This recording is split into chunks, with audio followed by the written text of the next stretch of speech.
যখন হজরত মুসা আলাহিসাল্লাম ৩ বছরের ছিলেন, ফেরাউনের স্ত্রী হজরত আসিয়া আদর করে তাকে কোলে নিলেন আর ফেরাউনের কোলে দিয়ে দিলেন। শিশু মুসা আলাহিসাল্লাম ফেরাউনের দাড়ি ধরে টান দিলেন, এমনকি কয়টা চুল তার হাতে ও চুলে এসেছিল। কিছু রেয়াতও এসেছে তিনি ফেরাউনের গালে জুড়ে থাপ্পড়ও মেরেছিলেন, যার জন্য ফেরাউনের চেহারা লাল হয়ে গিয়েছিল। ফেরাউন ভাবতে থাকলো, এটা সেই বাচ্চা নয় তো যে আমি স্বপ্নে দেখেছিলাম, যে বড় হয়ে আমার সলতানাত ধ্বংস করে দেবে। তাই শিশু মুসা নবীকে কাতল করার সিদ্ধান্ত নিল। বিবি আসিয়া বললেন, সে তো ছোট বাচ্চা, সে কি জানে এগুলো, আপনি চাইলে তার পরীক্ষা নিতে পারেন। ফেরাউনের হুকুমে একটা বাটিতে জ্বলন্ত আঙ্গার আর আরেকটাতে হীরা মণিমুক্তা রাখা হয়েছিল।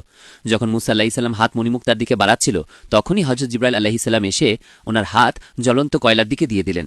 শিশু মুসা একটা কয়লা উঠিয়ে মুখে দিয়ে দিলেন, যার জন্য ওনার জিব্বা হালকা জ্বলে গিয়েছিল। এই পরিস্থিতি দেখে ফেরাউনের দিল গলে গেল। তাই সে শিশু মুসা নবীকে কতল করার সিদ্ধান্ত বাতিল করে দিল। এরপর মুসা আলাহিসাল্লাম বিবি আসিয়ার সান্নিধ্যেই ফেরাউনের মহলে বড় হতে থাকে।